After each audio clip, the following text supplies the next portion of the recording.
The Wealth of Nations by Adam Smith. The same difference runs through all the inferior degrees of preferment in both. By the rules of precedency, a captain in the Navy ranks with a colonel in the Army, but he does not rank with him in the common estimation. As the great prizes in the lottery are less, the smaller ones must be more numerous.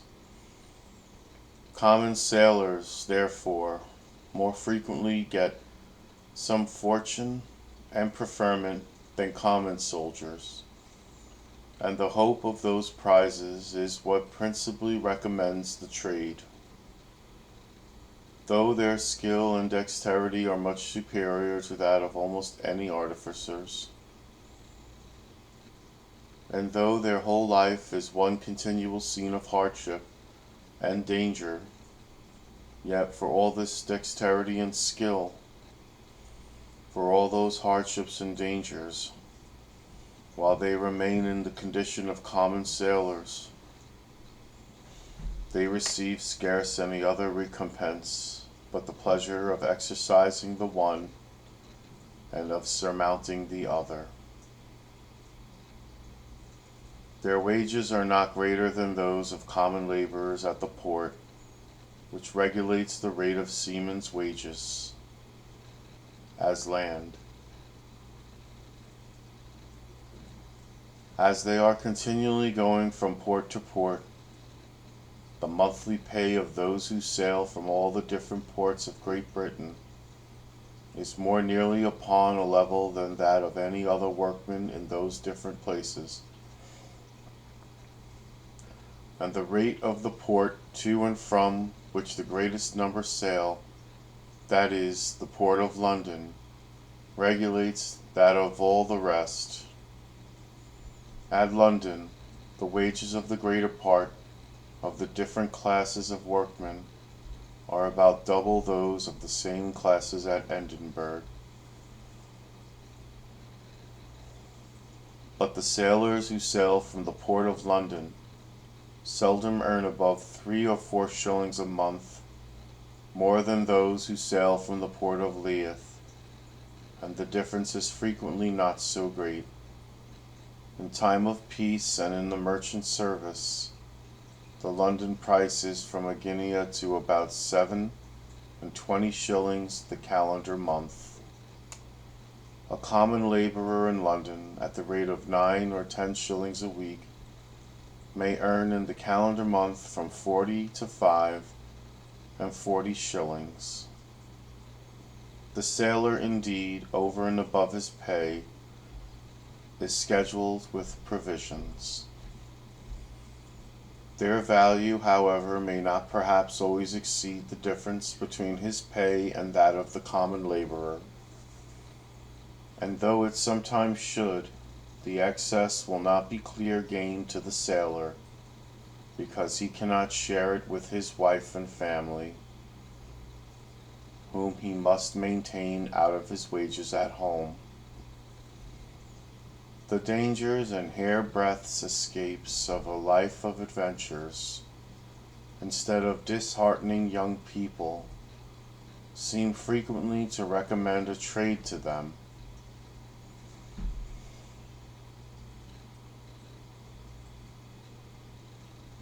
A tender mother among the inferior ranks of people is often afraid to send her son to school at a seaport town, lest the sight of the ships and the conversation and adventures of the sailors should entice him to go to sea. The distant prospect of hazards, from which we can hope to extricate ourselves by courage and address, is not disagreeable to us, and does not raise the wages of labor in any employment. It is otherwise with those in which courage and address can be of no avail, in trades which are known to be very unwholesome, the wages of labor are always remarkably high. Unwholesomeness is a species of disagreeableness, and its effects upon the wages of labor are to be ranked under that general head. In all the different employments of stock, the ordinary rate of profit varies more or less with the certainty or uncertainty of the returns. These are, in general, less uncertain in the inland than in the foreign trade, and in some branches of foreign trade than in others. In the trade to North America, for example, than in that to Jamaica. The ordinary rate of profit always rises more or less with the risk. It does not, however, seem to rise in proportion to it, or so as to compensate it completely. Bankruptcies are most frequent in the most hazardous trades. The most hazardous of all trades, that of a smuggler, though, when the adventure succeeds, it is likewise the most profitable, is the infallible road to bankruptcy.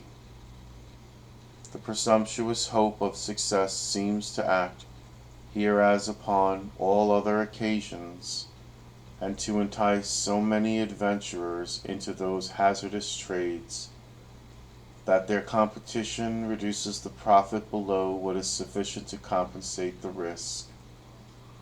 To compensate it completely, the common returns ought, over and above the ordinary profits of stock, not only to make up for all occasional losses, but to afford a surplus profit to the adventurers. Of the same nature with the profit of insurers, but if the common returns were sufficient for all this, bankruptcies would not be more frequent in these than in other trades.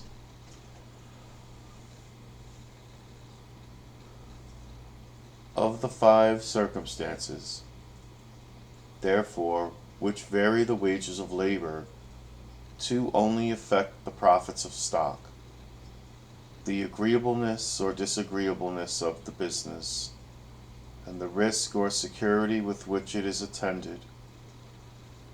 In point of agreeableness or disagreeableness, there is little or no difference in the far greater part of the different employments of stock, but a great deal in those of labor, and the ordinary profit of stock, though it rises with the risk, does not always seem to rise in proportion to it.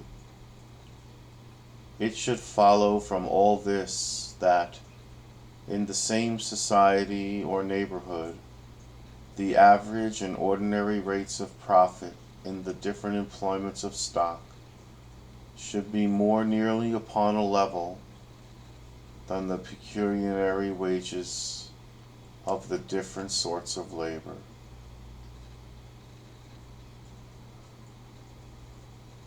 They are so accordingly.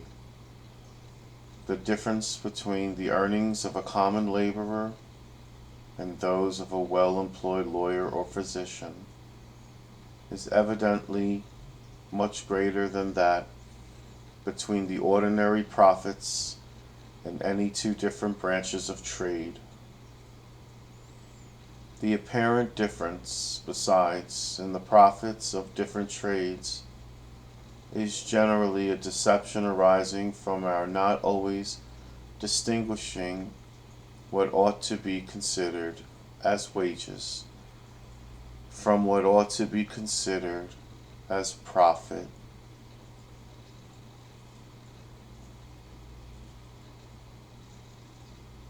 Profit is become a byword, denoting something uncommonly extravagant. This great apparent profit, however, is frequently no more than the reasonable wages of labor. The skill of, and that much of, is a much nicer and more delicate matter than that of any artificer, whatever, and the trust which is reposed in him is of much greater importance. He is the physician of the poor in all cases, and of the rich when the distress or danger is not very great.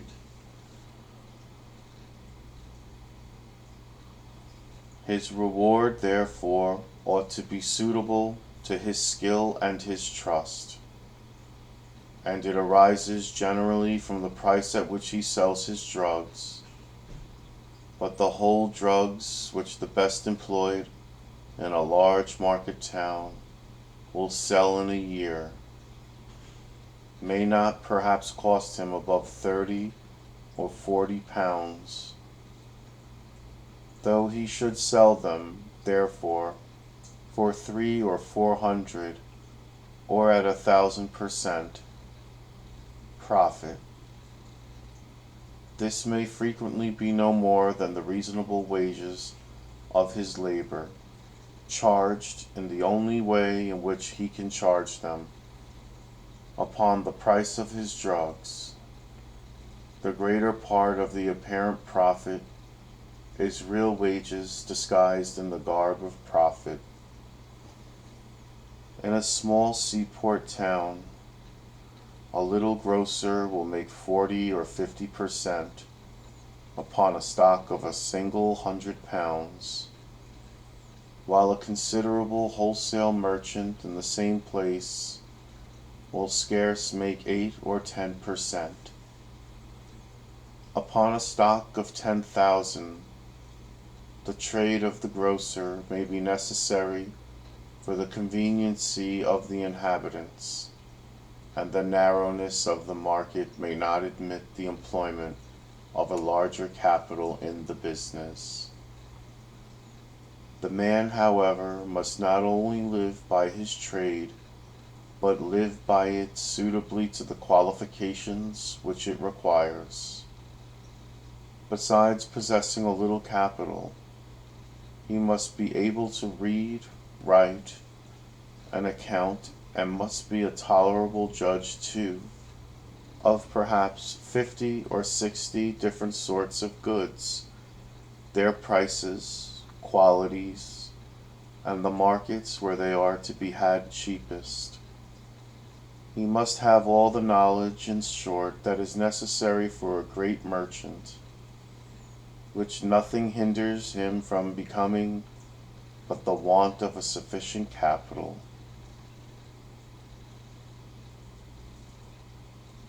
30 or 40 pounds a year cannot be considered as too great a recompense for the labor of a person so accomplished. Deduct this from the seemingly great profits of his capital, and little more will remain, perhaps, than the ordinary profits of stock.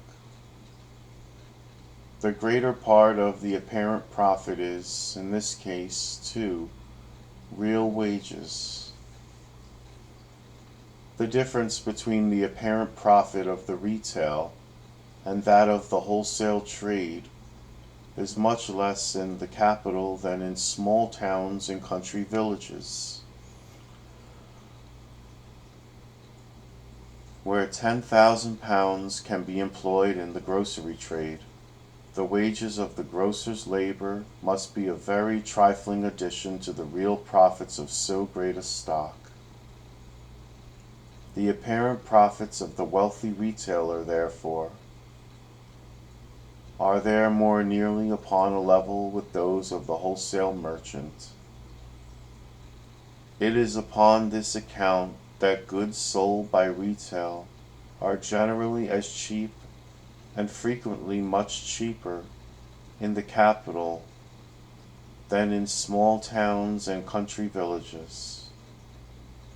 Grocery goods, for example, are generally much cheaper. Bread and butcher's meat frequently as cheap. It costs no more to bring grocery goods to the great town than to the country village, but it costs a great deal more to bring corn and cattle, as the greater part of them must be brought from a much greater distance. The prime cost of grocery goods, therefore, being the same in both places, they are cheapest where the least profit is charged upon them. The prime cost of bread and butcher's meat is greater in the great town than in the country village, and though the profit is less, therefore they are not always cheaper there, but often equally cheap. In such articles as bread and butcher's meat, the same cause which diminishes apparent profit increases prime cost. The extent of the market, by giving employment to greater stocks, diminishes apparent profit, but by requiring supplies from a greater distance, it increases prime cost. This diminution of the one and increase of the other seem in most cases nearly to counterbalance one another, which is probably the reason that, though the prices of corn and cattle are commonly very different in different parts of the kingdom, those of bread and butcher's meat are generally very nearly the same through the greater part of it. Though the profits of stock, both in the wholesale and retail trade, are generally less in the capital than in small towns and country villages, yet great fortunes are frequently acquired from small beginnings in the former and scarce ever in the latter. In small towns and country villages, on account of the narrowness of the market, trade cannot always be extended as stock extends. In such places, therefore, though the rate of a particular person's profits may be very high, the sum or amount of them can never be great and can never be very great, nor consequently that of his annual accumulation. In great towns, on the contrary, trade can be extended as stock increases, and the credit of a frugal and thriving man increases much faster than his stock. His trade is extended in proportion to the amount of both, and the sum or amount of his profits is in proportion to the extent of his trade, and his annual accumulation in proportion to the amount of his profits. It seldom happens, however, that great fortunes are made, even in great towns, by any one regular, established and well-known branch of business, but in consequence of a long life of industry, frugality, and attention. Sudden misfortunes, indeed, are sometimes made in such places by what is called the trade of speculation. The speculative merchant exercises no one regular, established, or well-known branch of business. He is a corn merchant this year, and a wine merchant the next, and a sugar, tobacco, or tea merchant the year after.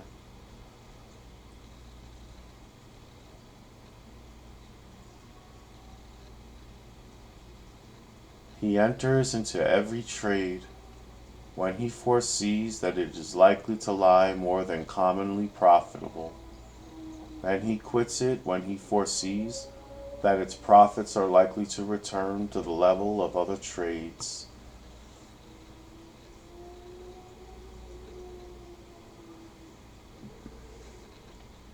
His profits and losses, therefore, can bear no regular proportion to those of any one established and well-known branch of business. A bold adventurer may sometimes acquire a considerable fortune, by 2 or 3 successful speculations,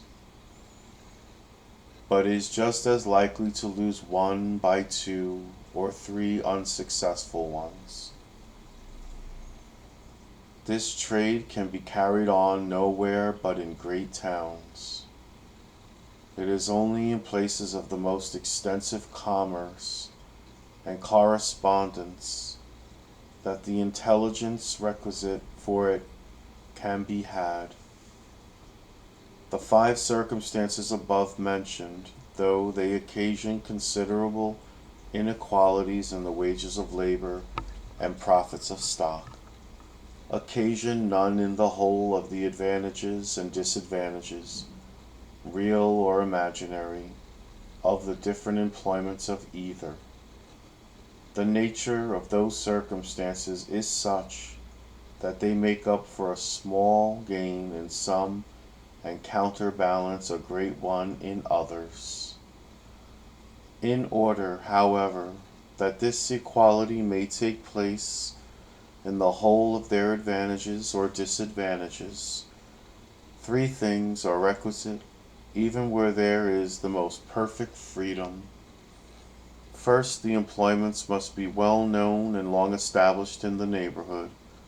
Secondly, they must be in their ordinary, or what may be called their natural state. And thirdly, they must be the sole or principal employments of those who occupy them.